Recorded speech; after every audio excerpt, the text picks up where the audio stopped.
সরকারি বিএল কলেজের ইংরেজি বিভাগের অবসরপ্রাপ্ত বিভাগীয় প্রধান অধ্যাপক ইকবাল হোসেন বলেছেন, বিপুল বিশ্বাসের কবিতা পড়লে তার মধ্যে মানবতার বিষয়টি বেশি ফুটে ওঠে।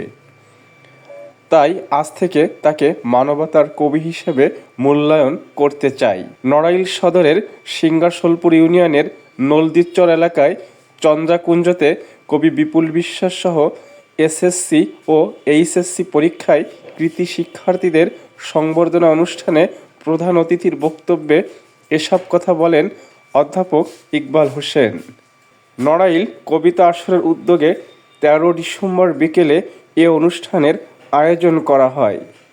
গোবরা মিত্র মহাবিদ্যালয়ের ইতিহাস বিভাগের জ্যেষ্ঠ প্রভাষক রবীন্দ্রনাথ অধিকারীর সভাপতিত্বে এবং নড়াইল কবিতা আসরের প্রচার সম্পাদক এস.কে সরকারের সঞ্চালনায় অনুষ্ঠানে বিশেষ অতিথি ছিলেন চিত্রশিল্পী বলদেব অধিকারী। মাগুরার বেরইল নাজির আহমেদ ডিগ্রি কলেজের সহকারী অধ্যাপক ধ্রুব ধাম, এস.এম. সুলতান স্মৃতি সংগ্রহশালার কিউরেটর তন্দ্রা মুখার্জি, নড়াইল পৌরসভার সাবেক কমিশনার কল্যাণ মুখার্জি, আগদিয়া শিমুলিয়া মাধ্যমিক বিদ্যালয়ের প্রধান শিক্ষক ও নড়াইল কবিতা আসরের সম্পাদক আহাদ আলী মোল্লা, হাতিয়াড়া সরকারি প্রাথমিক বিদ্যালয়ের প্রধান শিক্ষক কিশোর গোস্বামী, চিত্রশিল্পী সুকুমার বাগচিসহ অনেকে। এছাড়া অনুভূতি ব্যক্ত করেন সংবর্ধিত কবি বিপুল বিশ্বাস এবং মানপত্র পাঠ করেন সহকারী অধ্যাপক ধ্রুব ধাম।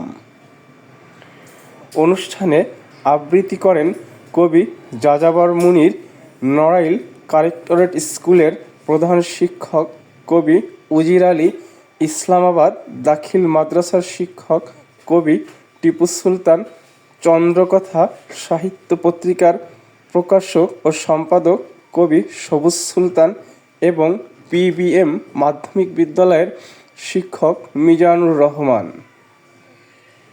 নড়াইল সদরের করলা ইউনিয়নের শিমুলিয়া গ্রামের সন্তান কবি বিপুল বিশ্বাস দীর্ঘদিন ধরে সাহিত্য সাধনা করে যাচ্ছেন। এ পর্যন্ত ৩টি কবিতার বই প্রকাশিত হয়েছে। ভক্তরা তাকে গায়ের কবি বলে অভিহিত করেন।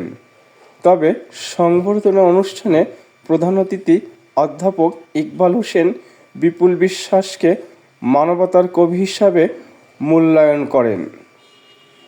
এদিকে ২০২৪ সালে এসএসসি ও এইচএসসি পরীক্ষায় A+ প্রাপ্ত ১৩ জন কৃতী শিক্ষার্থীকে সংবর্ধনা দেয়া হয়েছে। সংবর্ধিত ছাত্রছাত্রীরা তাদের সাফল্য ধরে রেখে ভবিষ্যতেও ভালো ফলাফলের প্রত্যাশা ব্যক্ত করেন। দেশের কল্যাণে কাজ করতে চান তারা। কথা টিভি নিউজ, নড়াইল।